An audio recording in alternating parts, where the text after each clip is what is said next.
Bank account credited, $10,000.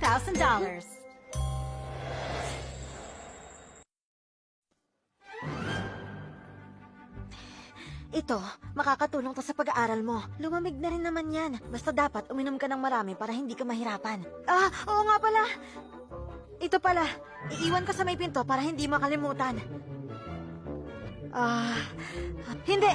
Kailangan ko uling i-check lahat. 0.5 black ballpoint pen, isang pencil, eraser, ruler, admission ticket, ID card at saka marking pen. Kompleto na pala. Linda, huwag kang kakabahan bukas ha.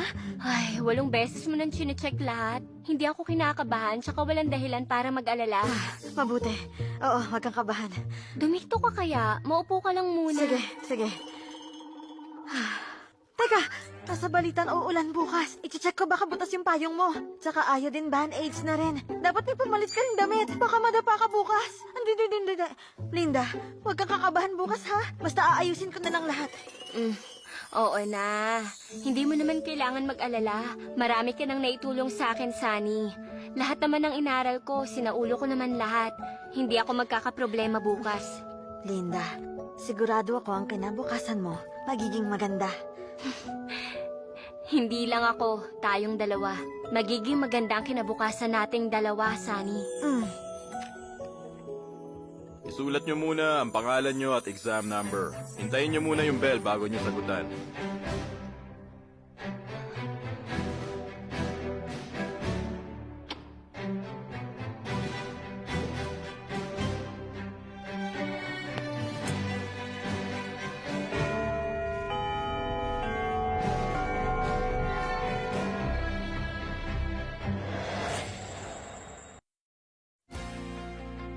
Linda!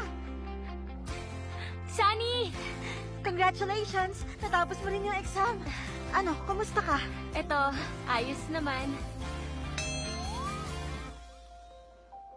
Bakit nakangiti ka? Lily, Mia! Ano ginagawa niyo dito? Ano ka ba? Ikaw nagpasok sa amin sa trabaho. Naki na Mrs. Lois pa rin kami. May handaan daw sa kanila mamaya. Libre kami kaya pinuntahan ka namin. Salamat talaga sa'yo. Ngayon tuloy, ang laki ng sahod namin. Ano kaya kung ilibre ka namin ngayon? Tara na. Oo ba? Hindi ako tatanggi. Hello, excuse me lang po. Wow, ang ganda mo naman. Arts major ka ba? Regular student lang ako. Okay lang ba kung intervene ka namin saglit? Oo, sige lang. Bakit pa wala pa rin si Linda? Nancy, sinabihan mo ba siya na magkakaroon tayo ng celebration ngayon? Siyempre sinabi ko sa kanya, pero hindi lang tumanggi. Sinigawan pa niya ako. Ang sabi niya pa sa akin, wala daw siyang pakialam sa pamilya natin. Pa, bakit ba siya galit sa pamilya natin? Ingrata siya! Kung hindi dahil sa pamilya natin, wala siyang pupuntahan. Kung ayaw niyang bumalik, bahala siya. Ngayong gabi, para sa'yo na lang tong celebration at hindi na sa kanya, okay?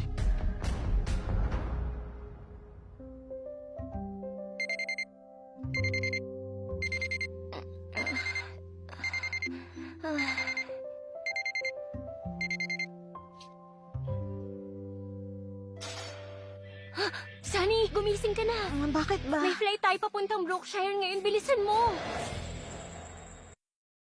Ang labo naman, ang sabi nyo darating na siya ngayon. Baka naman na-delay yung flight nila. Kamusta na kayo? Namiss ko kayong lahat sobra. Ay, nandiyan ka na. Bumalik ka na.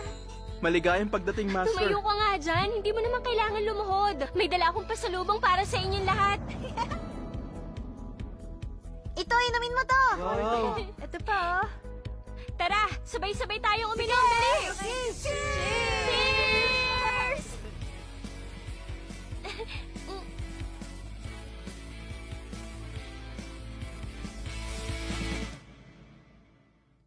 Ano ba yan? Yang ulo mo, nalagyan na tuloy ng cream. Ang bait niyo po talaga. Patulong na lang pong alisin. Oo, sige. Alam mo, bata ka pa lang. Alam ko na magiging maganda ang kinabukasan mo. Linda, ang ganda ng pangalan mo. Yung lola mo, may binayaran pa para sa pangalan mo. Sabi niya, swerte ka daw kasi. At alam niyang matatag ka. Nung nakita ka niya, minahal ka niya agad. Hindi ka na niya binitawan. Lagi kang nagpupumilit na sumama sa kanya. Kaya siya na rin ang nagpalaki sa'yo. Pati nagbayad ng matrikula mo. Kung buhay pa sana siya. Namimiss ko na siya. Ang bait-bait niya. Ay, Linda? Linda? Ay, sige, matulog ka na. Pagising mo, hindi mo namamalayan. Tatanda ka na bigla. Capital City ang pangarap ko at dito ako nababagay sa Brookshire. Lumaki ako sa pagmamahal. Swerte talaga ako.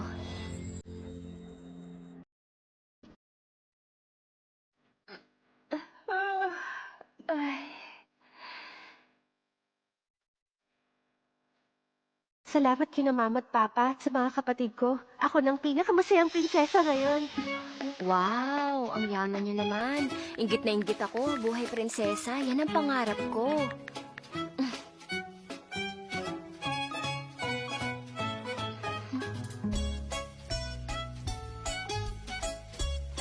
Ang ganda naman ng damit ng anak niyo. Gusto ko rin sana ng damit na katulad sa kanya. Pwede niyo ba akong ibili? O kaya pahingin pera? Tignan natin. Hoy! Kami nagbigay ng pera sa'yo, kami pa napasama. Mga may hirap talaga.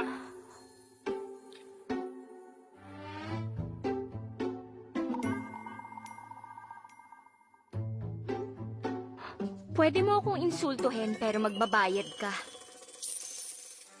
Bank account credited $10,000. Sige, para sa pera, patatawarin ko na lang si Joseph.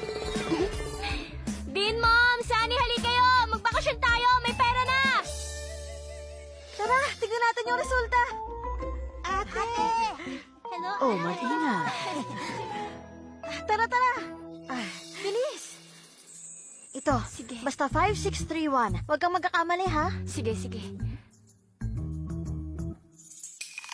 Linda, anong sabi? May resulta na ba? Ang sabi dito, ang ranggo ko nasa top 50 buong probinsya. Maghintay lang daw ako. Yay! Linda, ang galing mo! Sabi ko na papuso ka! Linda, nagkatotoo ang sinabi ng lola mo. Ang galing-galing mo. Ngayon na ba? Pipindutin ko na yung search. Nancy, kaya mo yan. Good luck. Ay naku, pwede ba? Pakitignan na lang. Pumasa ka! Oo, nakapasa ka, anak. Talaga? Mabuti nakapasa ako. Pero munti ka na rin bumagsak. Kapag sa magandang eskwelahan, baka mahirapan ka. Papa, pasensya na. Dapat nag-aral pa ako ng maigi. Pa, magdamag na kulong si Nancy mag-isa. Sa pinagdaanan niya, nakakabilib na ganito pa rin ang score niya. Oo, nahirapan talaga siya. Ewan ko lang kung pumasa rin si Linda. Kung may kapamilya ako magiging top scholar dahil sa entrance exam, siguradong mas mapapansin ang headquarters ng subsidiary namin. Tara, tawagan natin si Linda. Total kapamilya pa rin naman siya. Tama si Papa. Nag-aalala rin ako sa kanya.